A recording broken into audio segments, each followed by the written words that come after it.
Most people think the answer to money problems is simple: make more money.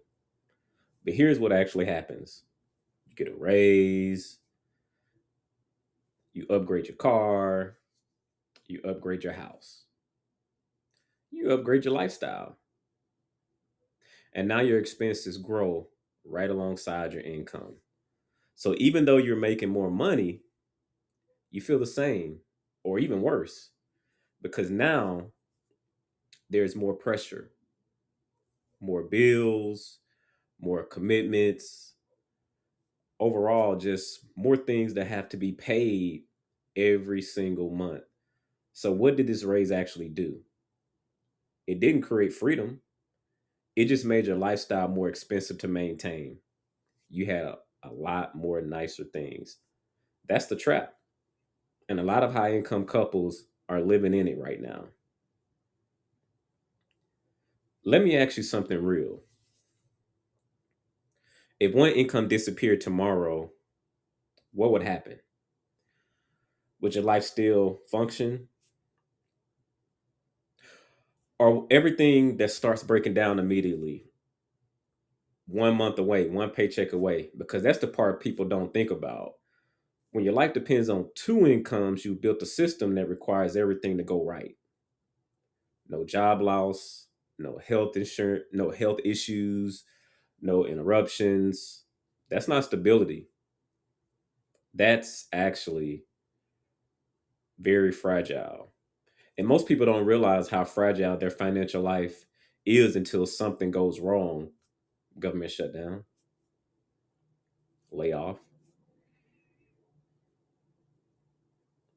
Let's talk about the decision that changed everything. So, when our income increased, we made a decision that didn't feel normal. We refused to upgrade our lifestyle just because we could. Instead, we picked one income to live on and we committed to building our entire lifestyle around that one income. That meant discipline, extreme discipline. That meant saying no to things we technically could afford, but it also meant something more important. We created some space. We created some space. Some people may say peace, because once your life works in one with one income, everything else becomes optional. To be honest with you, basically, what we decided to do was we decided to turn our income into a weapon. Now, here where it gets powerful. So that second income, it didn't disappear. It just got reassigned. That money had one job, which was to eliminate debt, buy assets. That's it. No lifestyle upgrades. Now, I'd be lying if I didn't say we slipped a couple times. But overall, no emotional spending, no titles, no things we say we earned it so we can afford it. Honestly, every dollar you spend on lifestyle is a dollar that can't go to building your freedom. And that's how we thought about it. So instead of using that second income to look successful, we used it to become more financially strong. And so here's what we did to start: we attacked debt aggressively. I had student loans. So I had student loan, my wife has car notes, credit card stuff, and just combined, it was ours, not his, not hers. It was ours. So we got very aggressive because we didn't want to stay in this space. But what we realized was it was still in our cash flow, and it limits your options when you have all that debt. It keeps you tied to the income. And so we use the second income to remove that pressure. And honestly, over time, that's how we crushed that 320,000 in debt, including the mortgage. Think about it. That's just not a number. That's hundreds, sometimes thousands of dollars every month, no longer leaving our lives, but it was painful writing those checks, man.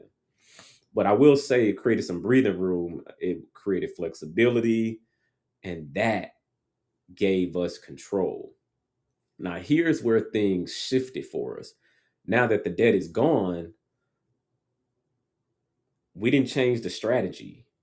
We just redirected the extra discretionary income now from the second income, and that same money started going more aggressively towards assets, investments, And here more recently, more real estate, anything that had the potential to produce income over time.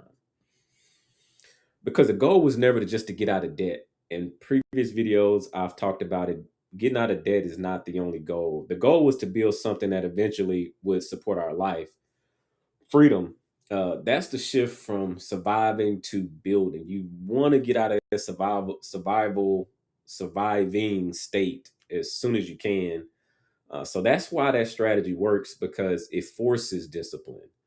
When you rely on both incomes, it's easy to spend. But when you commit to one income, you become intentional.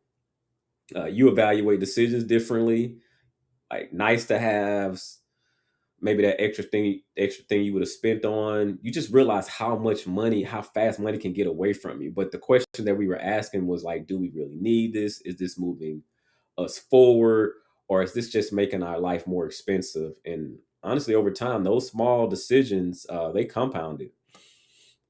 It built consistency, and it also built compounded on intentional choices.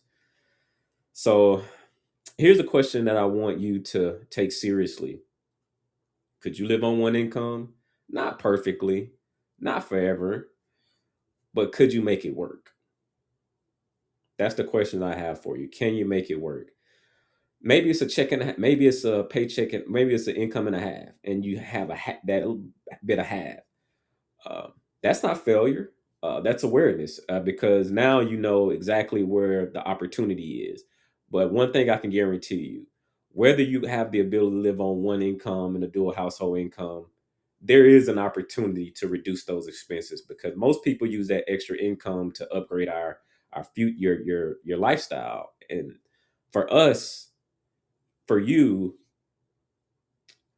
that one decision changed everything, and it can change everything for you. If this hit home, save this video for your next money conversation during date night. And if you enjoyed this video, there's more coming. Make sure you like the video, and I will see y'all on the next one.